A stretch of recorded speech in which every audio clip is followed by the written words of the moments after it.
todas e benvidos a unha nova edición do telexornal Luisa Villalta. Luisa Villalta Gómez foi unha poeta, narradora, ensaísta e tradutora. Tamén escribiu teatro, tocaba o violín e publicou varios artigos en xornais e revistas. Este ano 2024 a Real Academia dedicalle o Día das Letras, xa que considera que foi a creadora dunha obra singular e sólida que a convirteu nunha das grandes figuras da literatura galega que emerxeron da segunda metade dos anos 80 e primeiros 90. Conectamos con Ania López dentro do plató de entrevistas de Cepidos Dices, que ademais está acompañada polo presidente da Real Academia Galega. Bo día, Ania. Señor Freixanes, cal foi o motivo polo cal se escolleu a figura de Luisa Villalta como poeta homenaxeado no Día das Letras Galegas? Mira, cada vez que hai que escoller unha figura para dedicar ao Día das Letras Galegas, a Academia ten como dúas maneiras de abordar o tema, non? Por unha banda, a calidade da obra, que ten que ser unha calidade á altura da celebración e do que significa ese 17 de maio, e por outra, a significación social que a figura pode ter.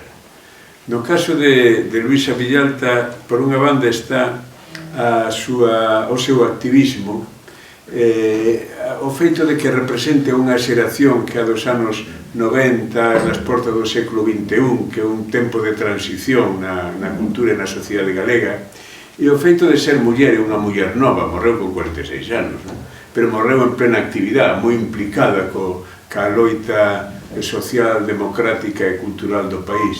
Entón, a lección que podíamos tirar e a exemplaridade que podíamos tirar dunha muller que se implica e que representa toda unha xeración nova da sociedade galega tamén se tivo en contra para decidirse por Luisa Villalta para o Día das Letras Galegas.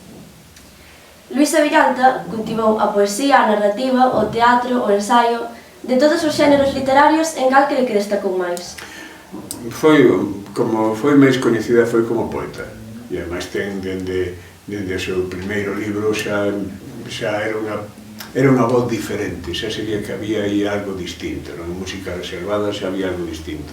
E ademais movíase moi ben entre o que é o diálogo entre a música e a palabra, entre a música e a poesía. Luisa Villalta era unha autora moi culta. Como crees que se reflite iso na súa obra?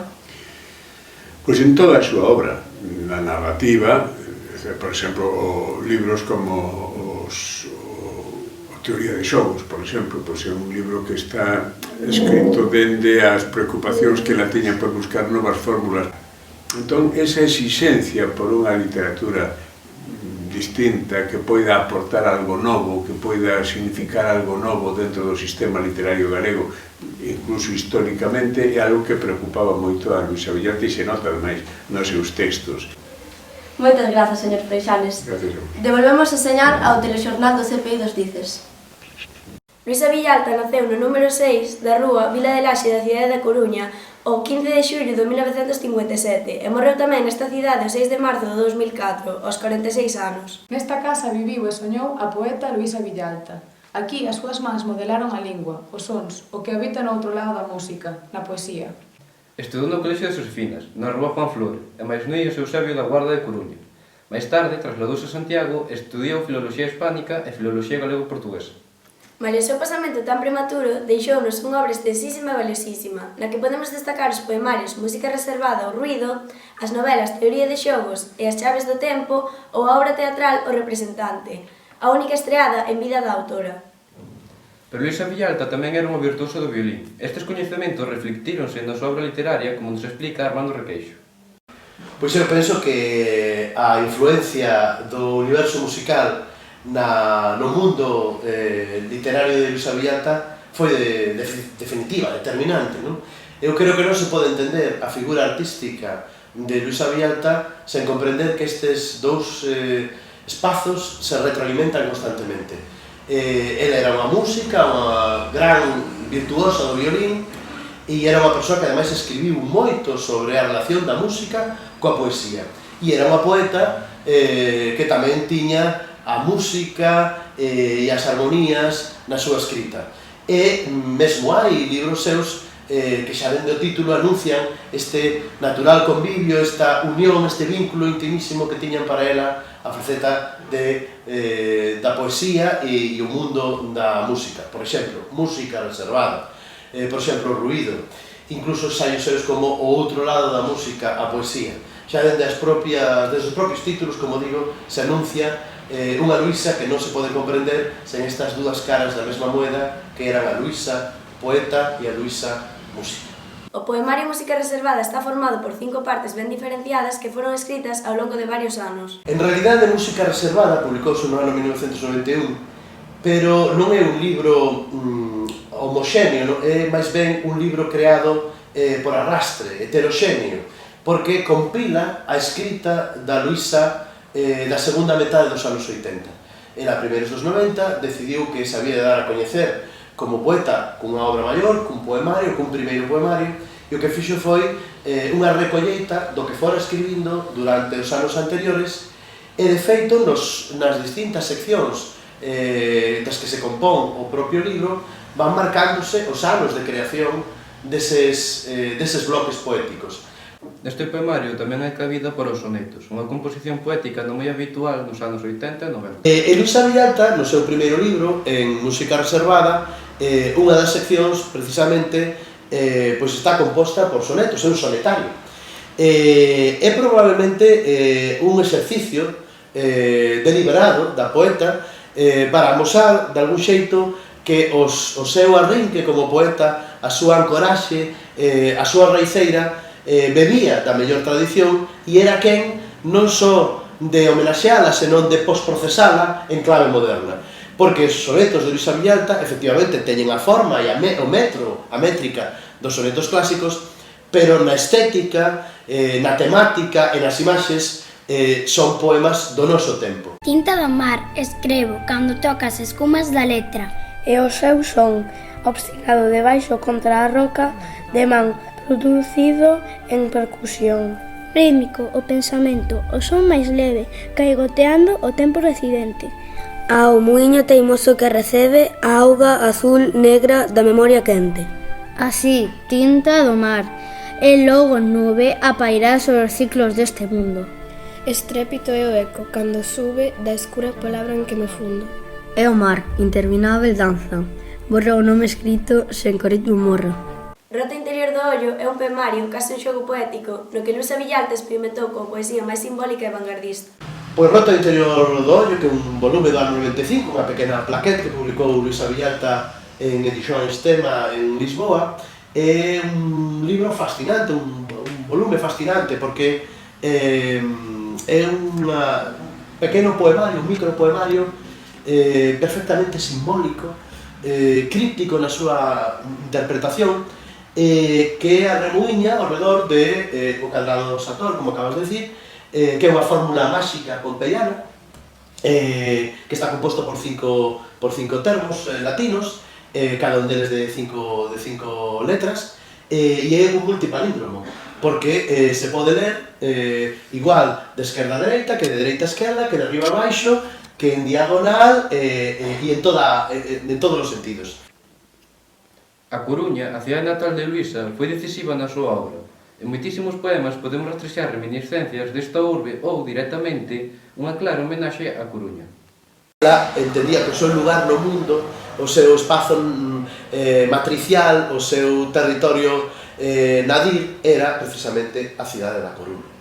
E hai moita da súa escrita que se referencia con respecto á cidade da Coruña, tanto nos textos ensaísticos, articulísticos, hai referencias tamén na súa obra en prosa, en outros espazos, pero sobre todo nos seus versos, en un libro en concreto que é o poemario titulado así, en concreto, que é o último texto que publicou no ano 2004, que é, para o meu gusto, pois o poema, o libro capital da literatura coruñesa do último medio século. É o gran himno á cidade da Coruña que produciu a nosa literatura galega moderna. A túa estrutura estaba inscrita no proxecto da cidade compacta. Os edificios medran cada día, faltan por agromar aínda os máis altos de todos. Por cima, sen medida visíbel, As antenas atentas prolongan o vacío até algúns centros afastados dispersos polas rúas de algúns outros continentes. Por aquí pasan de cote os viandantes puntuais mostrando orgullosa hora de cada seu obelisco interior. Luisa Villalta foi unha autora moi culta e coñecedora da literatura que se estaba a desenvolver noutras latitudes. Pero tampouco esqueceu nin as súas raíces nin o tempo que lle tocou vivir. Tamén, cando foi a traxedia do Prestige, ela que colaboraba activamente coas plataformas cidadáns de protesta por como fora a xestión, tamén fixo un relato que tiña que ver con ese tema.